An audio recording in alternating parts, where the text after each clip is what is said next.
тэгэд ховдоос л хөвмөө гарна. Тэгнь. Сухатарт байхгүй, Доронтод байхгүй, Өмнөгөөд байхгүй, Говьолтойд байхгүй, Баян хонгорт байхгүй ховдод л байсан.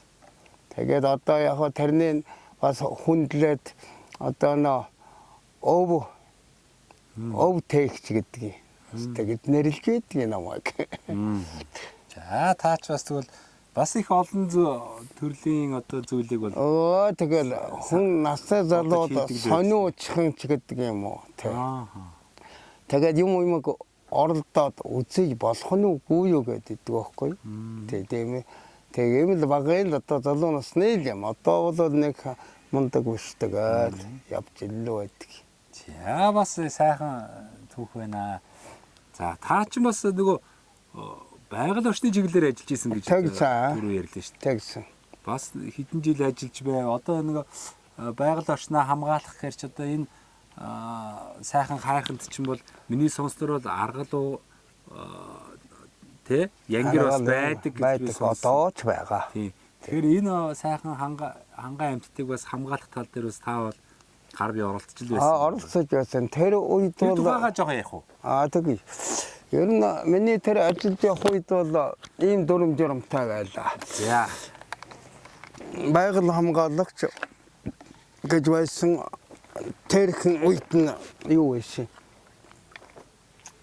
Ой хамгаалагч гэдэг хэлд нэр авдаг. Яхаараа энэ одоо ой модгоо. Ой модгоо улстай тэр ойтой газар тэгэд нэрлэлт юм байна. Одоо ой газар одоо яах вэ? Адилхан ой хамгаалж шийдэж явах. Монд тэгээ тэр нэр сольсон. Солиод байгаль хамгаалагч гэдэг тийм нэршилтэй болж байна. Нэр өгөөд тэгээд бас дөрвөн төрлийн байгалийн хуулийг бас хариуцсан. Зөрчил гарч байна уугүй юу? Хянан, усны, газрын баялагын, ан амитны, агаар мандлах суйтай бишэлтэй манайх. Ийм байсан. Тэгээ би бол энэ манай хурагшааныг 70 км, Баримтшааныг 70 км ингээ 100 чанаг 60 ац хэлж юм уу арай 20 км ийм сум тойрогтой юм. Сумаасаа хариуцсан одоо тэр нутгийг хариуцсан. Тэгээд аймаг тэрийг ерөнхийд нь хариуцдаг байсан дундгой. Тэр ой аж ахуй гэдэг айл ангаан давхар хариуцдаг.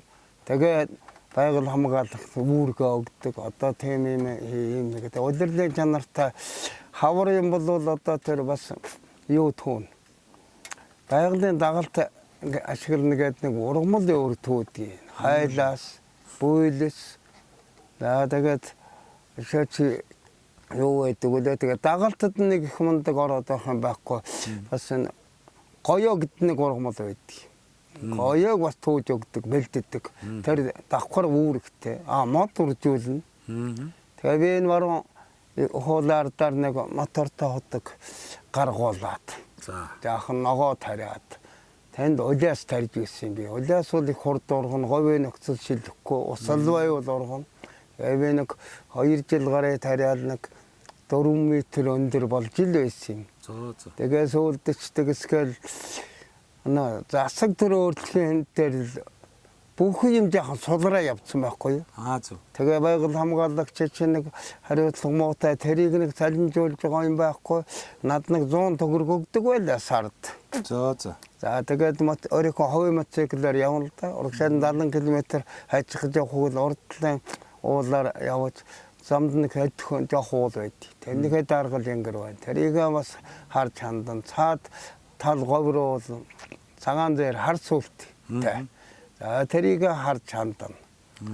Тэгээд намар 8 сараас эхлээд манай атаацаг дэлгэр цогт Эрдэнэ хойдол чинь тарвахтай байсан. Тэгээд тэр тарвганы эргүүлээд ингээд байгаль хамгаалагчдаа явуулна бас. Та нар тэргээр яаж байна? Зөрчил гарч байна уу юу? Нэг иймэрхүү ажил явдаг байлаа. Өвөл нь бас яах вэ? Тэгээд цагийн мууд энэ ууландаа аргал янгэрт нэг жаал ногоо өвс тавьж өгөн, хужир тавьж өгөн, за тэрийг идсэн ч идээгүй тавьж өгөн. Тийм үүрэгтэй байсан. Байгаль хамгаалал ерөнхий гол ажил тийм их юм хийдэг байлаа. За тэгээд яриад ивэл одоо их юм байна. Одоо би одоо 83 зоогулж байгаа хүн Оо за. таны нэг 60 70 жилийн хотлоо өмнө дуулсан мөрөөл бас цаг саатуулаад байж магадгүй.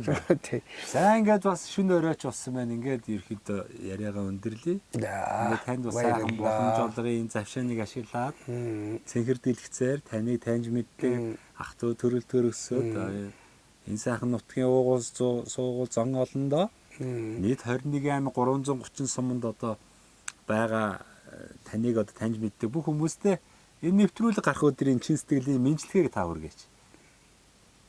Яа баярлалаа.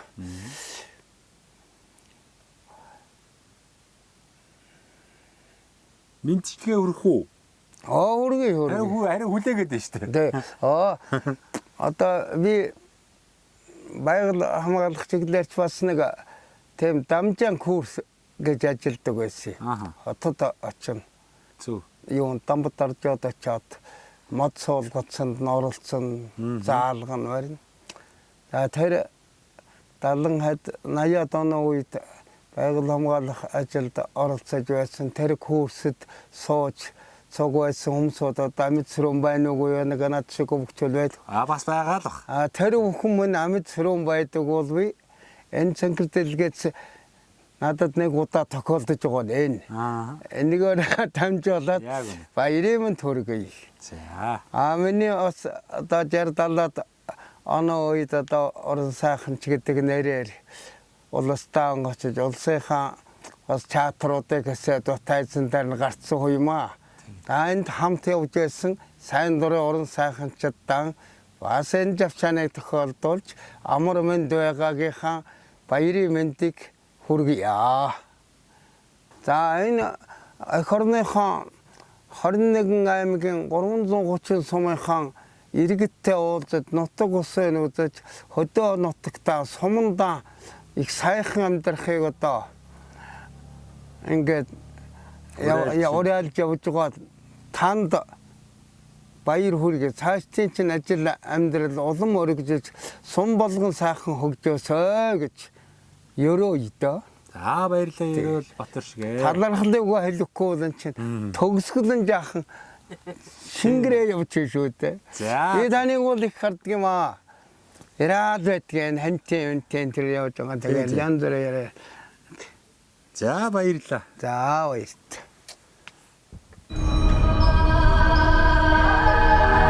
За монголчуудаа Монгол их орныг танилцуулдаг сумдаа сайхан амьдрын нэвтрүүлэг маань Дундгой аймгийн Дэлгэр хангаа сумаас нэвтрүүлгээ бэлтгэв гэж байгаа. Ингээд Дэлгэр хангаа сумынхаа засаг дарга Өлзий жаргалтай уулзж байна. Танд өдрийн мэнд төргий. За Дэлгэр хангаа сум маань бас юугээрээ онцлог сайхан сум бэ? Мундаг сайхан хайрхны одоо бэлд байдаг юм. Бас өрмөц сайхан нутаг байна шүү дээ. Тий. Ингээд сумдаа сайхан амьдрийгээд энэ орон нутагт ажиллаж амьдарч байгаа иргэдийг сурчилсан. Тэнд одоо ажиллах, амьдрах ая тухтай орчныг бүрдүүлэх тал дээр санаа санаачлаг гаргасан сайхан нэвтрүүлэг хийж байгаа танай хамт олонд энэ түрүүнд барьснаа илэрхийлье. Дэлгэр хангаа сум бол одоо бүр 1693 онд одоо анх одоо нөгөө халахын 7 хошуу гэж байгуулагдж явах үед байгуулагдж ирсэн говьчээ гүний хошууны төв байгаа. Тэгээд түүнээс хойш бол одоо ирэх жил бол 333 жилийн ой болох гэж байна. Үндсэндээ бол тэр хошуунд байгуулагдсан юм. За тэгээд ер нь дээдлийн түүхийг ярих юм бол одоо манай Дэлгэр хангаа сум бол яг түүхэн тэгж хэлдэг. Гэтэ одоо олон том их сурвалжуудтай холбогддог. Хамгийн наазах нь бол одоо сүүлийн жилүүдэд одоо бид тогтоогоод байгаа өгөөдөө хааны бурхан болсон газар байна. Хүнүүгүй хадны бичээс байна. Тийм хоёр хүнүүгийн одоо хоорондын зөрчлийн тухай бичсэн одоо элгэний хөрөн архны хадны бичээс гэж байна. Одоо эдгээр бичээсүүд бол зүйлсүүд бол одоо сүүлийн үед бол нэлээд тийм одоо нутаг орон дэлхийд Монгол орон дээр танигдж байгаа юм зүйл байгаа юм. Тэгэхээр Дэлгэр хангаа уул маань бол 1993 м өндөрт өргөгдсөн Дундгой аймгийн юм тахилга таархан. Тэгээ сумын төв маань бол 1923 онд байгуулагдсан юм сум бай. Тэгээ манай сум бол маш олон юм алдартай гавьяатнуудаараа бахархаж байдаг. Тэгээ одоо Монгол улсын одоо төр засгийн газрын тэргүүн анхны одоо сангийн сайд Гадан болын чагдарч яв. Тэгэл одоо Гонгорын хайдуугай, Дармын Батбаяр, Сормон Шин Даштор угай, Содном Балжирийн Бовины мөхгай гэдэг ингээд маш олон юм одоо алдартай. Дээр нь одоо маш олон дуучид. Одоо Нансалмаагвай, гээл Цэвэл Сүрэнгуй гэдэг ингээд одоо залгах юм бол 30-аад одоо гавьяат байдаг. За сүүлийн үед хэд одоо Монгол улсын гавьяатчдын цогц сайхан залуу дуучин төр мандах гэдэг одоо олон сайхан залуучууд бол бас төрөн гарч ирж байна. Ийм одоо онцлогтой ийм сайхан хайрхан байгаа. Ийм одоо нутаг байна да. Бас энэ авчигтайгаа нутаг байна тий. Энэ олон мундаг улсууд энэ нутгаас төрнө гэдэг бол бас энэ газар зүүн онцлог энэ мундаг хайрхны бас авшиг байдаг баха. Та сая хэллээ шүү дээ. Тэр хүнүүгийн одоо хадны сайхан дөрвөлжин бичгтэй одоо тийм сайхан бичиг олдсон байна.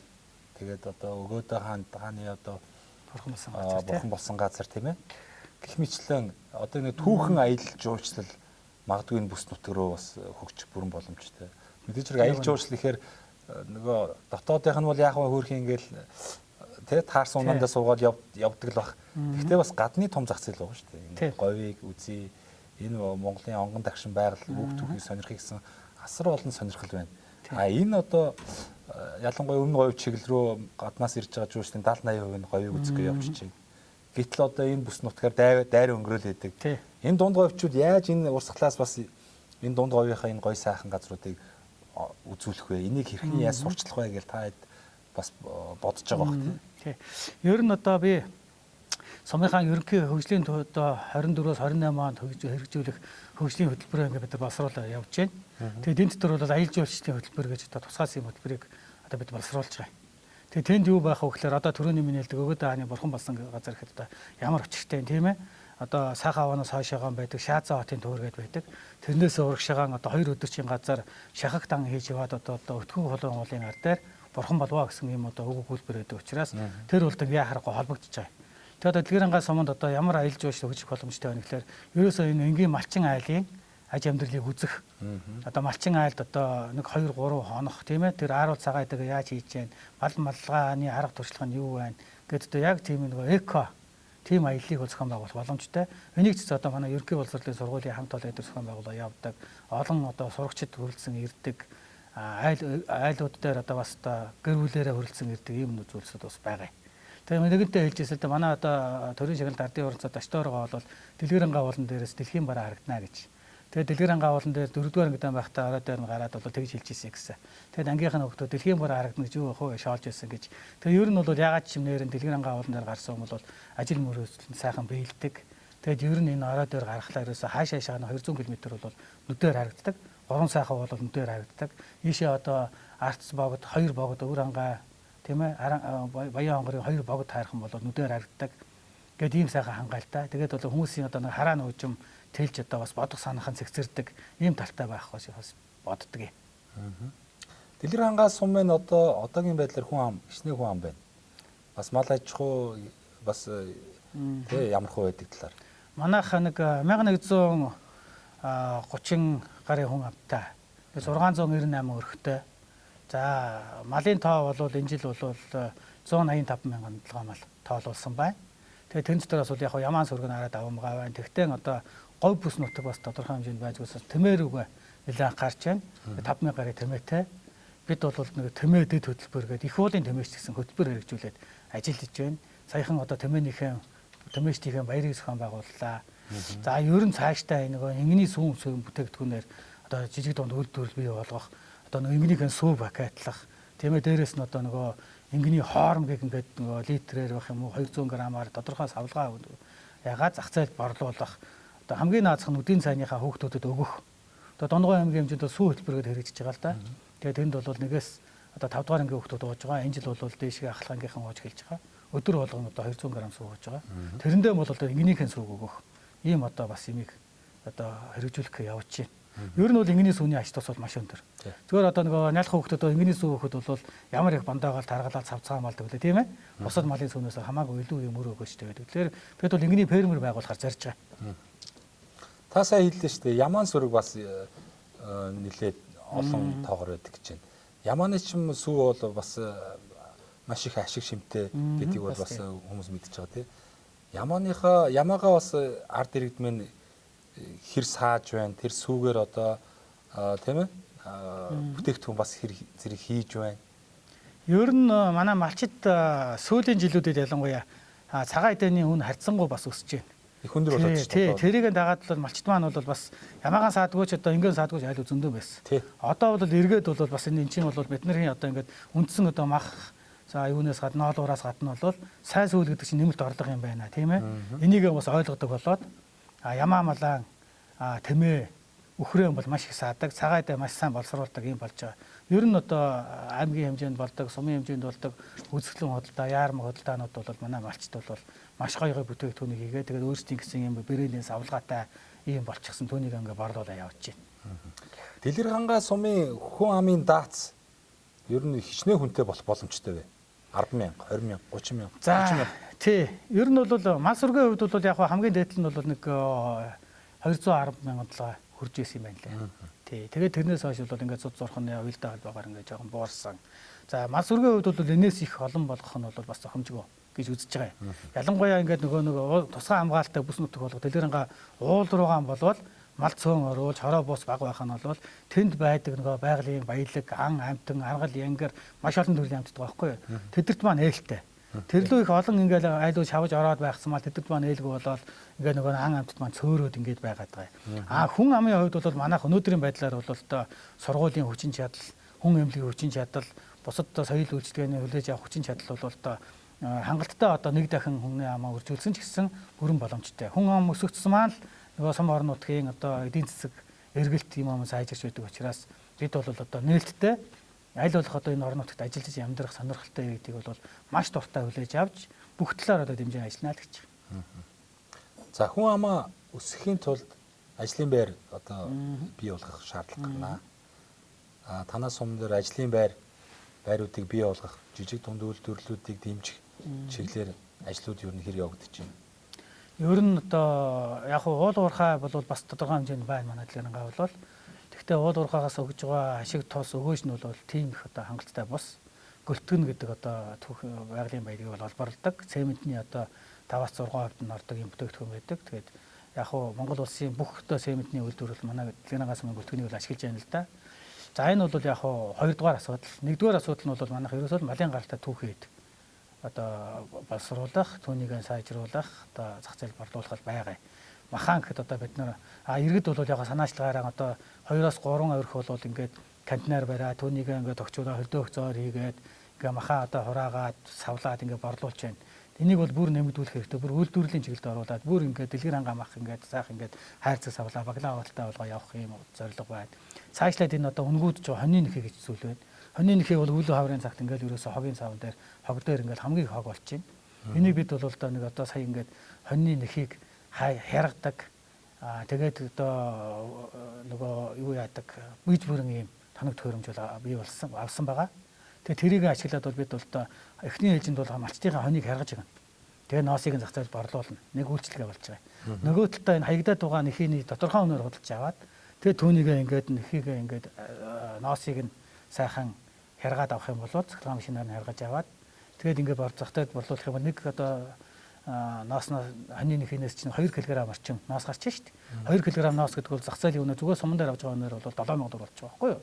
Тэгэхэд бид өдөр болгон 7,000 төгрөг ингээд тэр хичнээн одоо 100-аар нь хайж гин. Тэрийг ингээд зах зээл болгох юм бол бас юм боломж байна. Тэгээ ер нь бол энэ нэг малын гаралтай түүхийд бүтээгдэхүүнийг л жоохон одоо өртөг шингээсэн 2 дахь түүхийд болгох энэ чиглэлрүүл одоо бодлоо боловсруулж ажиллахаар ярьж байгаа бид. Хуучин социализмын үед бараг сум болгол нэгдэл тий аж ахуйтай байж л те.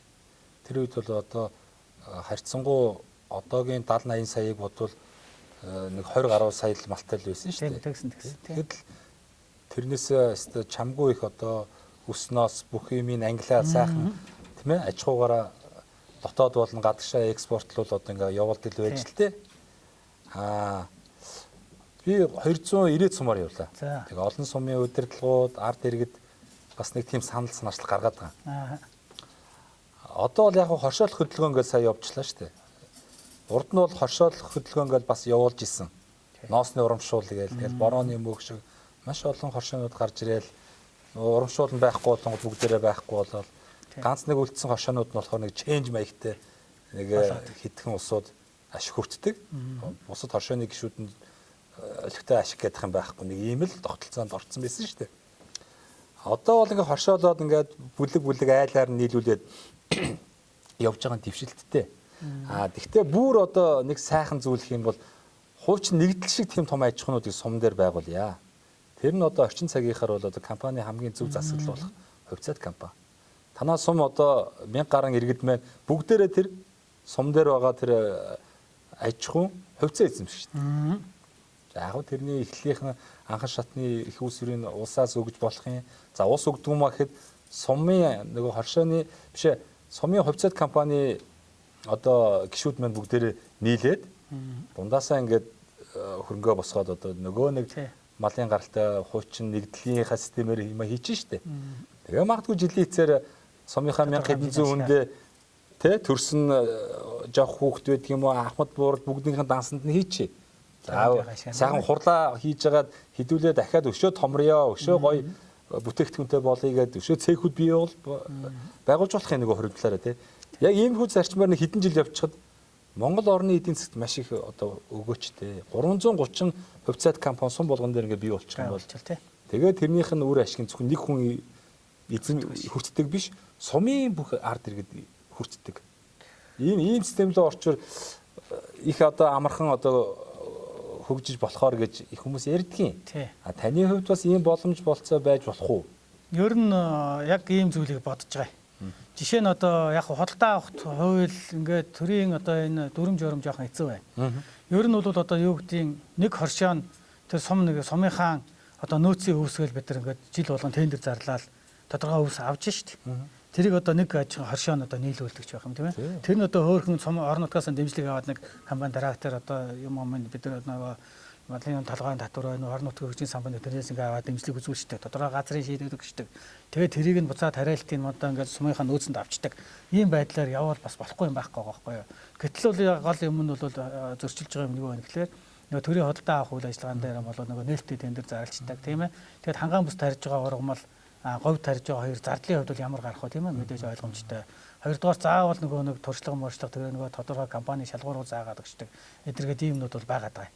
Тэгэхээр яг нөгөө таны ярьдгаар бол нэг талд нь одоо нөгөө өөрсдөө жилийн тариалдаг, нэг талд нь одоо тэрийг одоо буудаа буурцгийг нь одоо тийм ээ төрөө чинь тэжээл хүртэл үйлдвэрлэдэг байлаа шүү дээ тийм ээ ачиж авцараад тэрийг хийдэг. Нэг нь ноос ноолуураа боловсруулдаг, нэг нь махан боловсруулдаг. Ингээ явах юм бол бас чамгүй хэмжээний одоо мөнгө бол орон нутгад эргэлж байгаа шүү тэр малчдын одоо гар дээр байгаа юм бол тэрийг л зөв зохистой болох нь бол бас бидний бас бодлогын нэг юм гол одоо толгуур байх хэрэгтэй гэж бодож байгаа. Ингээд 12 жилийн хугацаанд ингээд явж байхад сум дээр хийгдсэн бүтээн байгуулалттай танилцчихлаа.